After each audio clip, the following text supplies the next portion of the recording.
दोस्तों मेंटेनेंस यानी कि भरण पोषण के मामलों में जो एक पक्षीय निर्णय होता है, एक पक्षीय डिग्री होती है, ये कब दी जाती है, कब सुनाया जाता है। दोस्तों भारतीय नागरिक सुरक्षा संहिता की धारा जो 144 है, इसी के अंतर्गत कोई भी जो मजिस्ट्रेट होते हैं वो किसी व्यक्ति को अपने माता पिता या पत्नी, मैक्सिमम पत्नियों के केसेस में होता है दोस्तों, या बच्चों का भरण पोषण नहीं दे रहा है तो उनके भरण पोषण के लिए उस व्यक्ति को मजिस्ट्रेट जो होता है वो आदेश जारी करता है। और अगर आदेश जारी होने के बाद व्यक्ति मजिस्ट्रेट के सामने पेश नहीं होता है तब क्या प्रक्रिया होगी दोस्तों।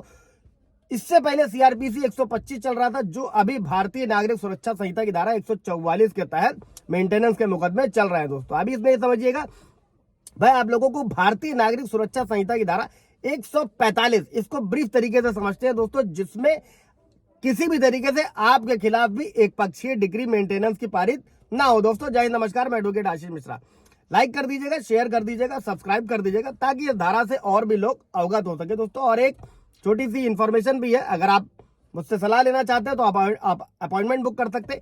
इसके अलावा कोई भी पुरुष जिनके पास कानूनी लड़ाई लड़ने के लिए पैसे नहीं है, उन्हें फ्री लीगल सर्विस वो प्राप्त कर सकते हैं। इसके लिए आप नेशनल लीगल सर्विसेज अथॉरिटी की वेबसाइट पर जा सकते हैं। इसके अलावा हर जिले में डीएलएसए का ऑफिस होता है, अगर आप पात्र हैं तो आप जाकर निःशुल्क विधिक सेवा प्राप्त कर सकते हैं। कोई सवाल जवाब होगा इससे रिलेटेड तो पूछ लीजिएगा।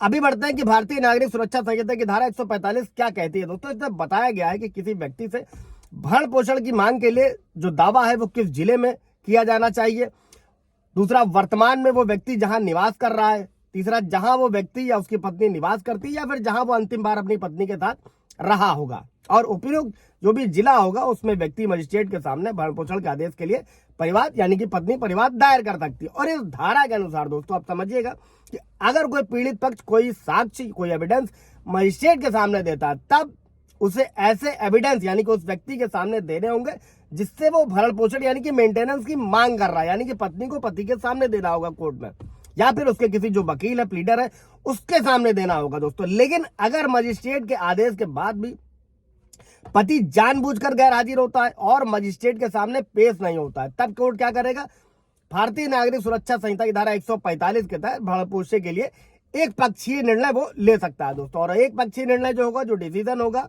के खिलाफ व्यक्ति 3 महीने के अंदर अपील भी कर सकता है दोस्तों। और अगर मजिस्ट्रेट को लगता है कि जल्दबाजी में किसी व्यक्ति के खिलाफ गलत फैसला ले लिया गया है तो भी 3 महीने के अंदर मजिस्ट्रेट अपने एक पक्षी यानी कि एक पक्षीय डिग्री जो मेंटेनेंस की है उसको वापस ले सकता है। और इस धारा में यह भी बताया गया है दोस्तों कि जो खर्चों का आदेश होगा वो न्यायालय व्यक्ति की स्थिति के अनुसार जो दोनों पक्षों के लिए न्याय संगत हो, मतलब दोनों के ही स्टेटमेंट देखने के बाद में तय किया जाएगा दोस्तों। यह है भारतीय नागरिक सुरक्षा संहिता की धारा 145 जो सीआरपीसी 126 से पहले थी।